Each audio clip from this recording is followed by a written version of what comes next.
Fala, meus lindos do segundo ano, Colégio Frei Francisco, professor Edson aqui. Galera, tô morrendo de saudade de vocês. Espero que vocês estejam aproveitando esse período de reclusão para estarem estudando. Eu tenho certeza que muita gente aí tá lembrando de mim todo dia, tá pegando o livro de geografia, fica abraçado, dorme com ele, entendeu? Não tenho dúvida que vocês estão estudando, não tenho dúvida nenhuma. Vamos só relembrar nessa aula algumas coisinhas que nós vimos aí antes de entrarmos nesse período de quarentena, e nós iniciamos o nosso conteúdo com urbanização, tá bom? Vamos só lembrar aqui rapidinho o que é essa urbanização. Trouxe aqui para vocês uma imagem de uma cidade extremamente urbanizada, que é ali a cidade de São Paulo. Essa é uma fotografia da Avenida Paulista, e eu gostaria de pedir desculpas por decepcionar aí os nossos terraplanistas aí da sala, mas essa imagem, de uma forma ou de outra, não é montagem, ela me comprova que a Terra não é plana. Desculpa, tá bom? Mas vamos falar de urbanização. Bom, o que é urbanização, professor? Urbanização, galera, lembra lá que é o processo que envolve aí o crescimento da população e envolve uma extensão, crescimento da extensão territorial das cidades. Urbanização é o crescimento dessas cidades através de um processo inerente e voltado ao crescimento da população. À medida que as cidades crescem, né, surge aí esse conceito de urbanização, beleza? Dentro desse conceito de urbanização, galera, eu quero chamar a atenção de vocês porque foi um processo em que, com o crescimento das cidades, as pessoas estão deixando ou deixaram a zona rural, o campo, estão se deslocando para as cidades, intensificando o crescimento dessas cidades, intensificando esse processo de urbanização, né? E já te digo que para que as cidades cresçam, existem cidades aí que possuem inúmeros fatores, tanto atrativos como repulsivos. E um dos maiores fatores atrativos para o crescimento dessas cidades, lembrem-se que foi a industrialização. Então, Edson, quer dizer que as cidades começaram, a urbanização iniciou no século XVIII, lá na Inglaterra? Não. Na verdade, esse processo urbano iniciou-se a partir do momento em que o homem se sedentarizou, ele começou a formar núcleos, saiu de dentro das cavernas ali, passou a formar núcleos habitacionais, e iniciou-se uma aglomeração, formou-se uma vila, e aí já inicia aí, na minha concepção, esse processo de urbanização, de estruturação. Quando o homem passou a estruturar um lugar com residências aí, com habitações, inicia aí um processo de urbanização. E o que eu quero que você lembre é que esse fator atrativo principal foi, sem dúvida, a industrialização. Os fatores atrativos. Sim, com relação aos fatores repulsivos que você falou agora há pouco. Ora, o êxodo rural. As pessoas se sentiram obrigadas a sair dos seus locais de origem na zona rural, deixar a zona rural, procurar uma zona urbana para buscar melhores condições de vida, né? Então, a saída da população da zona rural para a zona urbana, que a gente chama aí de êxodo rural, vocês já sabem disso, essa migração campo-cidade, né, é um dos fatores repulsivos. A falta de emprego, no caso aqui no Brasil, no Nordeste, a seca, né, a falta de estrutura, as pessoas acabam migrando para as cidades em busca de melhores condições de vida, né? Dentre esses fatores repulsivos aí, a gente pode citar em casos específicos a falta de condições de trabalho, desemprego, enfim, tem inúmeros outros fatores que a gente pode estar relacionando. O que eu quero que vocês lembrem é que algo muito interessante, nos países desenvolvidos, essa urbanização ela ocorreu de forma lenta e gradativa. Ela foi, digamos que, organizada.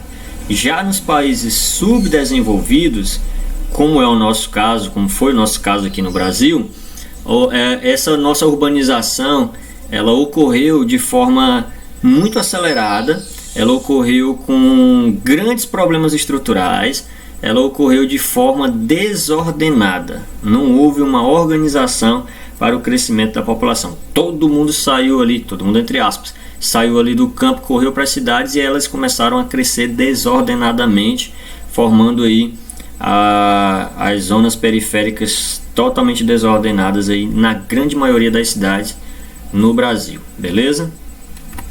Ó, trouxe aqui para vocês umas informações interessantes, onde veja só que aqui eu estava relatando agora há pouco, não esqueçam do processo de revolução industrial, século XVIII. Isso aqui foi o divisor de águas no mundo para que a urbanização viesse a explodir. Só formalizando o que eu acabei de falar agora há pouco, aqui no Brasil, lá na década de 30, iniciou o processo de êxodo rural. Por quê, professor? A abertura de mercado, substituição de importação, coisa que a gente vai falar daqui a pouquinho ali na frente, fez com que a população, o sertanejo, pegasse, montasse no seu jumentinho, deixasse o Nordeste e buscasse a região Sudeste, né, em busca de trabalho nas fábricas para melhorar a sua condição de vida. Trago dois termos aqui interessantes para vocês, que é o crescimento urbano e a urbanização. Muita gente acha que isso aqui são sinônimos, são idênticos. Gente, urbanização, a população urbana é quando ela cresce mais que a população rural. Quando isso está acontecendo, nós falamos que está ocorrendo um processo de urbanização, tá bom? Agora, quando há um crescimento estrutural dessas cidades, nós chamamos de crescimento urbano. Urbanização é quando a população cresce mais, e crescimento urbano é quando há um crescimento estrutural nas cidades. Edson, o que é um país urbano? O Brasil é um país urbano? Bom, país urbano, tá aqui, ó, é quando a maior parte da população, mais de 50% da população, ela habita na zona urbana, nas cidades. Quando isso ocorre, o país é essencialmente urbano. E sim, o Brasil é um país urbano. Esse processo iniciou aí entre as décadas de 30 e 50 e formalizou-se entre as décadas de 70 e 80. O ápice foi 1980, ok? O Brasil se tornou aí um país essencialmente urbano. E o mundo, inclusive, é urbano. A maior parte das pessoas no mundo inteiro habitam a zona urbana. Eu vou já mostrar isso para vocês num gráfico daqui a pouquinho, ok? Existem alguns tipos de urbanização, eu trouxe aqui alguns para vocês, os mais cobrados e os mais interessantes. Por exemplo, o conceito de metrópole. O que é uma metrópole? É uma cidade onde ela possui um alto nível de influência no local onde ela encontra-se. Por exemplo, está aqui essa cidade e ela, no entorno, ela é uma cidade que nós chamamos de cidade central. É uma cidade onde tem um poder de influência junto às outras, tanto para escoamento de mercadoria, para abastecimento das cidades vizinhas, entendeu? Tem uma importância muito grande no local onde ela está. Digamos que é uma grande cidade. Uma região metropolitana, ela já tem um conceito diferente. São núcleos urbanos que eu tenho. Uma região que ela é urbanizada, e não apenas uma cidade, é uma região que ela é urbanizada. E o interessante é que o entorno dessa região, a periferia dessas áreas, elas são pouco povoadas. Tem uma grande quantidade de população dentro dessa região urbana, sabe? Com uma densidade demográfica, dependendo da área territorial, intensa. E o interessante é que o entorno, a periferia, ela é praticamente despovoada, ok? Eu vou mostrar para vocês aqui, ó, o conceito de conurbação. Gente, grife isso aqui, passa um marca-texto, anota, coloca na cabeceira da cama. No seu livro, se você encontrar essa palavra, põe um chaveiro de ursinho pendurado, um pisca-pisca de árvore natal, alguma coisa que chame a sua atenção, ok? O que é conurbação, professor? Gente, o conceito que ele traz aqui é uma área urbana hiperdesenvolvida lado a lado. Explica isso direito, pessoal. Quando uma cidade cresce tanto horizontalmente que ela se choca com as cidades vizinhas. Vou te dar um exemplo. Suponha que Piripiri, né, torne-se uma grande cidade. Quer dizer, já é uma grande cidade, né? Estou aqui criticando. Mas que o crescimento horizontal dessa cidade seja exagerado, seja grande demais, as pessoas passam a ocupar cada vez mais áreas, vocês casam, compram casas e passam a ocupar muitas áreas. A cidade cresça bastante e venha se chocar com Brasileira. Pronto, Piripiri não tem mais para onde crescer, já se chocou com Brasileira, com Capitão de Campos, não tem mais para onde crescer, horizontalmente, né? Quando isso acontece, conurbação. Vamos dar um exemplo prático aí, professor, um exemplo real. Beleza, ABCD Paulista, Santo André, São Bernardo, São Caetano e Diadema. Essa região aí, ó, dessas cidades, é uma região de intensa conurbação. Essas cidades não tem mais para onde crescer horizontalmente. Professor, e aí o que acontece? Não pode mais chegar ninguém para habitar nesse local? Bom, a partir desse momento as cidades deixaram de crescer horizontalmente e passaram a crescer verticalmente. Construção de prédios, edifícios e por aí vai. Então guarda esse nome aí, conurbação. Se você for fazer o Enem esse ano, você que vai fazer o Enem ano que vem, você vai precisar disso aí, não tenha dúvida nenhuma desse conceito de conurbação, ok? Bom, nós temos aqui o conceito de megacidade, uma aglomeração urbana superior a 10 milhões de habitantes. Geralmente as pessoas costumam atrelar unicamente esses conceitos de tamanhos de cidades relacionados à questão populacional unicamente. Não é bem assim. Bom, essas megacidades, elas possuem um ritmo de crescimento muito grande. São as cidades que estão ali no ápice do crescimento. São cidades enormes, entendeu? Imagine você uma cidade com 10 milhões de habitantes, independente da área territorial, é muita gente. Tendo muita gente nesse local, sem dúvida nenhuma, o ritmo de crescimento desse local é frenético. Muitas pessoas trabalhando, muitas pessoas produzindo, muitas pessoas construindo. E essa cidade ela tem um poder de influência a nível global, sem dúvida nenhuma. Então, nós temos as megalópolis. E essas megalópolis aqui, tem um conceito aqui novo, interessante para vocês, que a junção pode ser a junção de metrópoles. Se eu tiver muitas metrópoles num dado lugar e essa região for de uma grande influência, né, o autor chama até de pluripolarizadas, regiões que têm muitos polos tecnológicos ou polos de desenvolvimento, nós chamamos essas cidades de megacidades, ok? Bom, trouxe aqui para vocês, falei anteriormente, um gráfico da população urbana aqui no mundo, e veja só essa linha que determina o período em que a população no mundo deixou de ser uma população rural e passou a ser uma população urbana. É algo bem recente, aqui 2008, em 2008, algo bem recente, e a partir desse período aí foi que a população ela deixou de em sua maioria estar habitando a zona rural e passou a habitar a zona urbana no mundo, aqui no período de 2008. Algo bem recente, mas muito interessante. Pessoal, isso é bom? Cara, na verdade eu não sei se seria muito bom, porque a maior parte da população estando na zona urbana, corre uma preocupação. Veja que a linha do crescimento urbano ela continua na ascendente, ela continua crescendo, e isso pode ser algo preocupante para as próximas décadas, porque quem vai estar no campo produzindo, né? Quem vai estar abastecendo o setor primário? Como vai ficar essa região? Ah, professor, mas tem a tecnologia, tem a agricultura 4K, tem uma série de tecnologias que estão surgindo aí. Talvez isso seja algo que seja minimizador, mas nós precisamos das pessoas na zona rural, né? Enfim, então vamos lá. Países, a população mundial a nível de países em relação à sua economia. Explica melhor. Gente, hoje nós temos no mundo mais de 7 bilhões de pessoas, ok? Embora que a gente saiba que no Brasil a população está envelhecendo, embora que a gente saiba que no Brasil a taxa de natalidade está diminuindo, né? A nível global tem muitos países que já estão com sua população envelhecida, né? Acredite você que a população mundial continua crescendo. Nós temos um dado aqui de 1950 a 2100. Veja que a probabilidade é que a população global chegue a mais de 11 bilhões de pessoas em 2100, aqui, daqui a 80 anos. É um problema gravíssimo para o mundo.